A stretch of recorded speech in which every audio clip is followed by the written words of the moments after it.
É possível pecar contra Deus no pensamento. Então eu devo tomar muito cuidado. Por exemplo, é incabível que um cristão assista filmes pornográficos. É incabível que um adolescente, que um jovem, compre revistas pornográficas. Porque tudo isso levará à impureza sexual. É incabível que você fique espiando a sua vizinha pela janela, ou a sua prima quando vai em casa tomar banho. É incabível isso, porque tudo isso, ainda que nós não cometamos o ato, ainda assim é impureza sexual. E Paulo está apontando isso como obra da carne.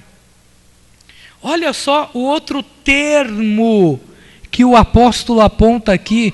Ele põe o termo da libertinagem ou lascívia, que não traz a ideia do pensamento, não traz a ideia da prática, mas traz a ideia da sensualidade. Então eu não posso eventualmente estar praticando uma relação ilícita, de repente eu não posso estar pensando coisas ilícitas na área sexual, mas eu posso estar me vestindo de forma sexual ou sensual com a finalidade de provocar o sexo oposto. Pense então que toda vez que um cristão vá se arrumar antes de vir para a igreja, antes de ir para o serviço, antes de ir para a escola, a pergunta que ele deve fazer é: a minha roupa, o tipo de roupa que eu estou vestindo, vai provocar o sexo oposto? Qual é o produto, o resultado de eu usar esse decote, esse tamanho de saia, ou essa camisa apertada para os rapazes, porque a gente acha que é só mulher que se veste sensualmente, que é só mulher que se veste para provocar o sexo oposto. Qual é o objetivo de eu estar saindo com essa roupa, com esse tipo de roupa? Eu não posso estar praticando o ato, eu não posso estar pensando no ato, mas eu estou me comportando de forma a provocar o sexo oposto. Isto é obra da carne. De repente, eu não quero provocar, porque aí vem aquela questão do senso particular. Não, para mim essa roupa não prejudica ninguém. Para mim, essa roupa não provoca ninguém. Quem foi que disse que o meu coração, o meu conceito é o juiz da minha vida?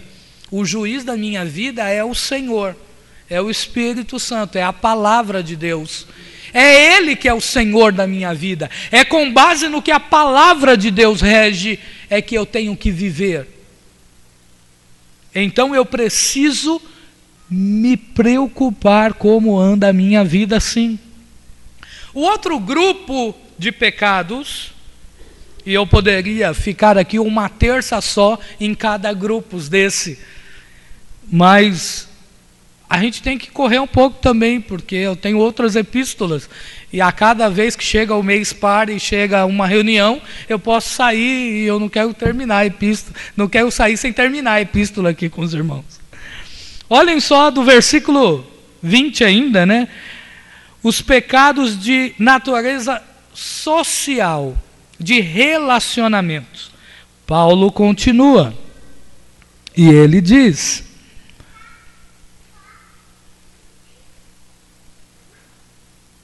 ele fala sobre o ódio. Ele fala sobre porfias. Ele fala sobre emulações e ciúmes. Esse termo ódio aqui trata-se da manutenção constante de inimizades.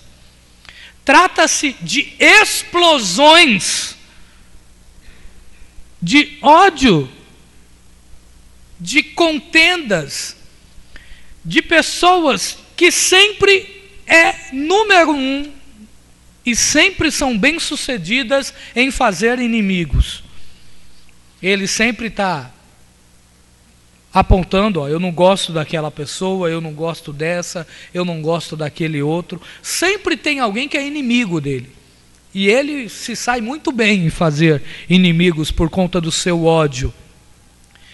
As porfias, e lembrando que eu estou usando os termos do texto original, denotam as discussões verbais.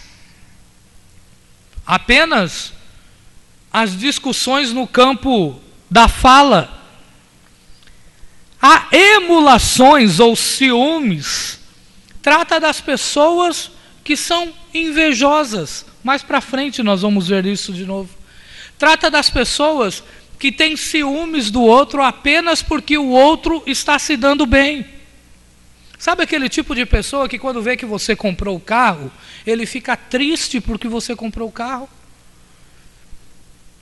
Quando você comprou uma casa, você chama ele para o culto de ação de graça e você vê que ele fica lá chorando o culto todo. Está todo mundo rindo.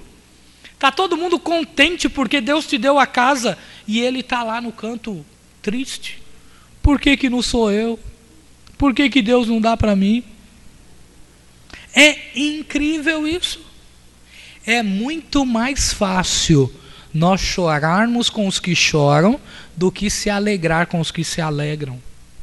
É incrível como o ser humano é mesquinho por natureza. É incrível como quando você tem um carro e você vê o outro comprando um carro melhor, você já pensa em trocar o seu. É inacreditável quando a pessoa tem um celular e ela tem uma febre para cada novo celular que sai. Ela tem que comprar o novo celular. Porque o outro tem, o colega na escola tem. E se a gente não corrige isso quando é criança, isso vê quando é adulto. A ira trata-se da ideia de explosões. Essa palavra tem a sua raiz como explosões de gritos, de crises, de ameaças por pouca coisa. Já viu aquelas pessoas que você vai falar com ele, você vai confrontar ela por alguma coisa, ele fica nervoso e ele explode. É uma obra da carne. Já parou para pensar que esse seu nervosismo todo precisa ser tratado no altar de Deus? Já viu aqueles filhos que o pai vai conversar, ele parece um galo de briga? A crista cresce. Já viu aqueles lobos quando vão se preparar para o ataque, que abaixam o focinho e os pelos do lombo levantam como se fosse um porco espinho? São pessoas que são assim na igreja. É a obra da carne isso. Deus nos chamou para vivermos em mansidão. Nós precisamos ser confrontados dos nossos pecados. E nós não precisamos ficar nervosos com isso. Quando alguém vir te confrontar por algum erro, aceite em nome de Jesus. Quem foi que disse que nós sabemos tudo? Quem foi que disse que somos o dono da verdade? Nós podemos errar e temos que voltar e pedir perdão e reconhecer erros. Então, essa história de que a minha natureza é assim, é verdade. É a natureza mesmo, pecaminosa. E você tem uma escolha, porque o Espírito Santo de Deus habita em você. Você pode controlar isso, porque Deus quer te ajudar, Deus quer me ajudar. O outro termo que aparece nesse grupo de pecados é o egoísmo. É o indivíduo que faz tudo para a sua própria glória. Nunca o que ele faz é para o bem do departamento. Nunca o que ele faz é para o bem da igreja, é para o nome do Senhor ser glorificado. Tudo o que ele faz é para que o nome dele tenha destaque. Nós precisamos aprender um pouco mais com João Batista. Quando alguém perguntou para ele: ô João, os discípulos, Jesus está batizando mais do que você, rapaz. Você que é o Batista, você que batizou aquela multidão no Rio Jordão, já parou para pensar, João? Tem um aí que começou 6 meses depois de você, subiu no ônibus agora e já está querendo sentar na janela. Está batizando mais gente do que você, João. João olhou para ele e falou: ih, rapaz, importa que ele cresça e que eu diminua. Nós precisamos entender que tudo que fazemos na obra de Deus, se não for para a glória do nome dele, é melhor não fazer. Se tudo que formos fazer para o Senhor é para que o nosso nome apareça, é melhor deixar esse negócio de lado, porque Deus não divide a sua glória com ninguém, é dele e de mais ninguém. O outro termo que é dissensões, me desculpem, são as divisões por partidos, formados infelizmente dentro da igreja.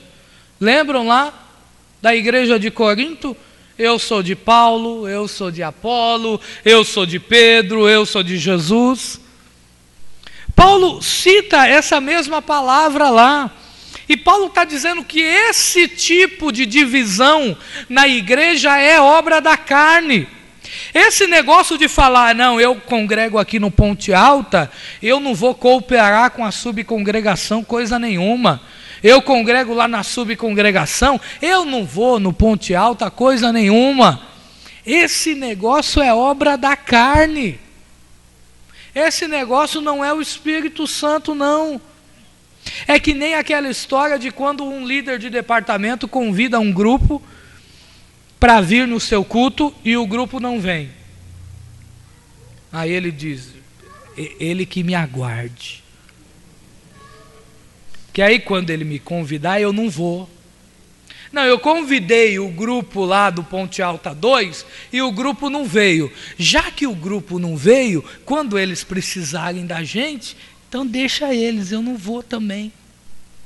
Quem foi que disse que a obra de Deus é regida com base nesse padrão de vingança? Quem foi que disse que a gente tem que dar a mesma moeda, pagar da mesma forma?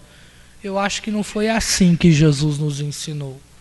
E quem pratica tais coisas, está praticando obras da carne. Ele não veio, quando você convidar, você vai. E mostra que é assim que o cristão age, com amor. Por fim, ele caminha e diz que há facções. Essa palavra facções, na realidade, no original, é a palavra que originou um termo que a gente conhece, que é o termo heresias. Refere-se então aqui, não conflitos, não brigas verbais, mas brigas, divergências de opiniões que causam divisão, que causam um ensino que prejudica a igreja. E Paulo faz questão de usar essa palavra pensando nesses falsos mestres que existiam lá na Galácia. Essa heresia que eles estão pregando é obra da carne, não é obra do Espírito, não é fruto do Espírito.